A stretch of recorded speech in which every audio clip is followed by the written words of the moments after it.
Shalom Bapak Ibu Saudara-saudara yang terkasih dalam Kristus Yesus. Kiranya kita semua senantiasa dan tetap di dalam lindungan Tuhan. Mari sebelum kita memulai aktivitas kita mendengarkan firman Tuhan. Sebelumnya kita bernyanyi.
Kita berdoa.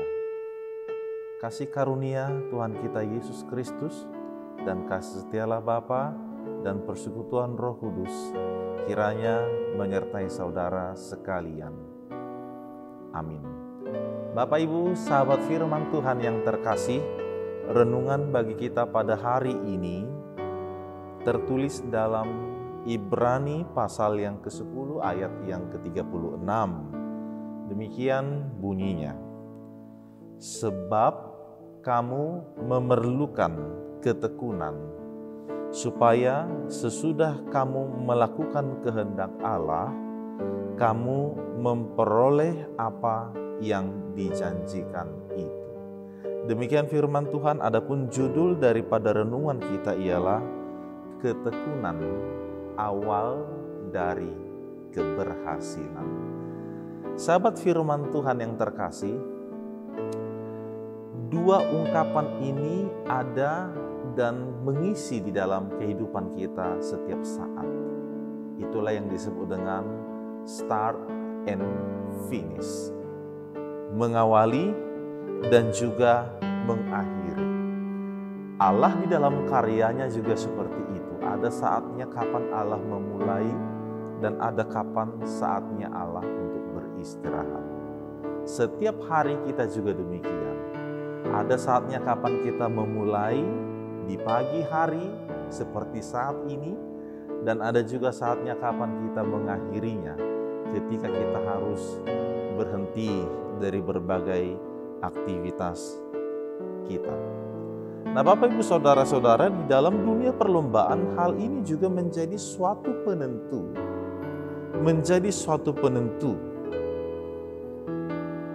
Memulai sesuatu tanpa mengikuti aba-aba atau curi start, maka mereka akan kena diskualifikasi. Atau juga mengakhiri tanpa menyepakati atau mengikuti ketentuan-ketentuan yang sudah disepakati bersama, itu disebut dengan kekalahan atau KO. Nah, oleh karena itu, hal ini sangat penting sekali di dalam kehidupan kita sehari-hari. Dari manakah kita mengawalinya dan sampai di manakah kita mau menyudahi daripada apa yang kita kerjakan. Nah, pertanyaannya Bapak Ibu Saudara-saudaraku, apakah ada orang yang tidak sampai, yang tidak tiba pada garis finish? Jawabnya banyak sekali. Banyak orang yang tidak tiba, tidak sampai pada garis finish. Sebagai salah satu contoh, apakah ada orang yang pada masa kehidupannya oleh karena kejahatannya, maka dia harus mendekam selama-lamanya di dalam penjara, dan di sanalah akhir kehidupannya? Jawabnya ada.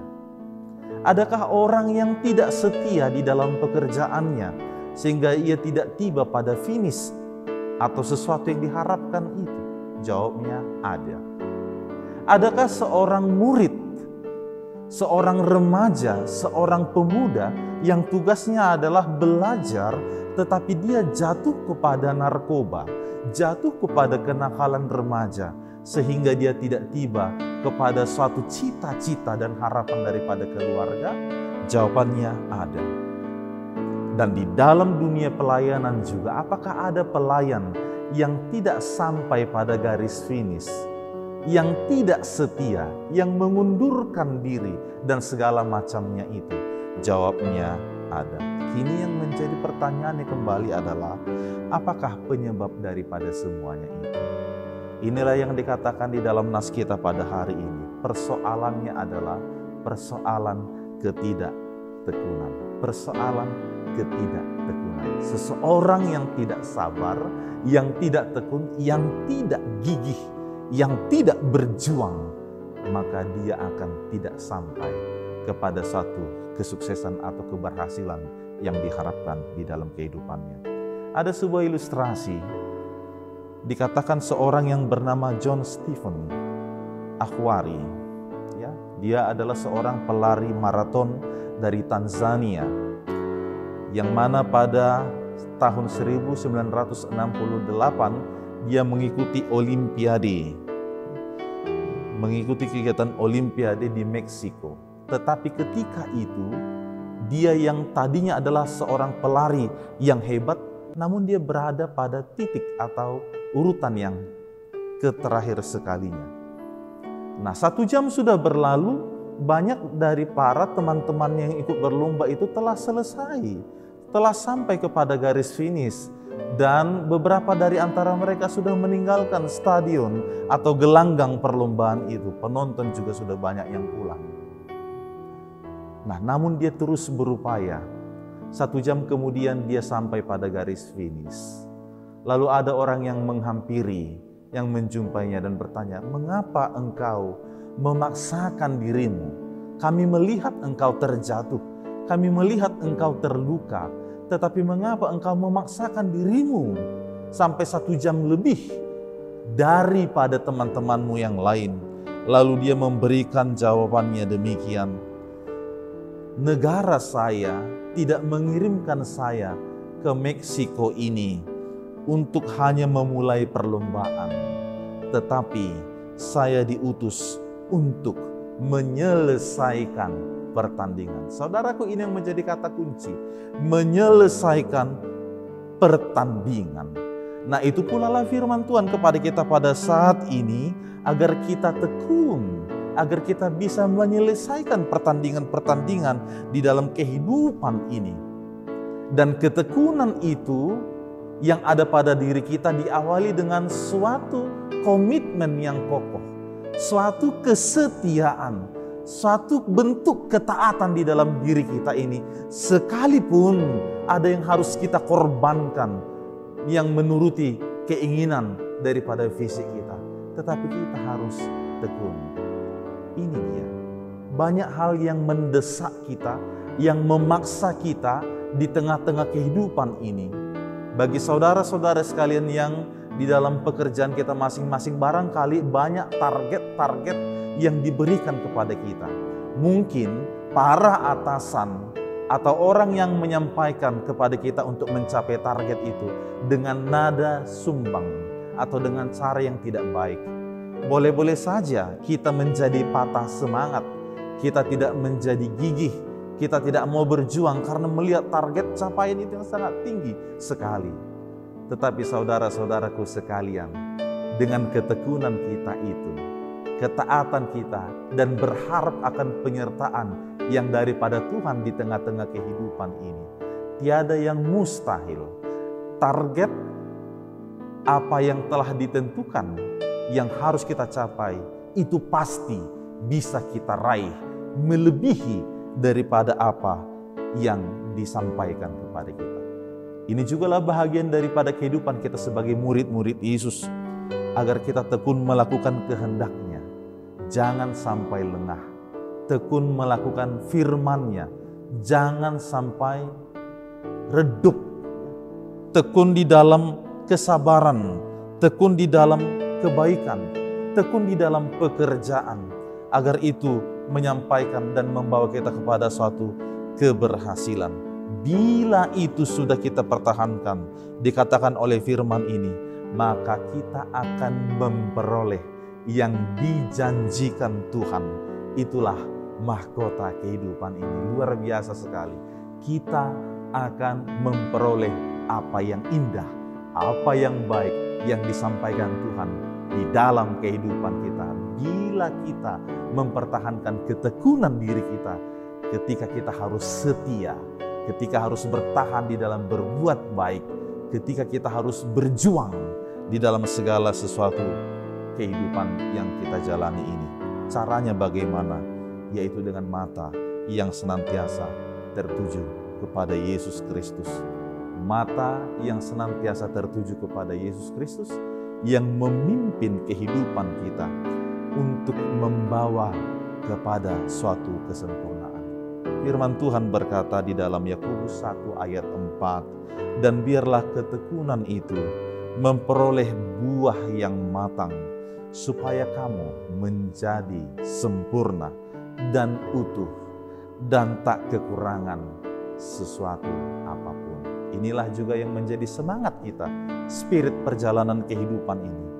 Roma 12 ayat 12 juga berkata, bersukacitalah di dalam pengharapan, sabarlah dalam kesesakan, dan bertekunlah berdoa. Mari menikmati menjalani kehidupan ini dengan senantiasa tekun kepada Tuhan. Apapun yang kita hadapi, Tuhan memberkati kita. Amin, kita berdoa. Terima kasih ya Allah Bapa kami yang di surga.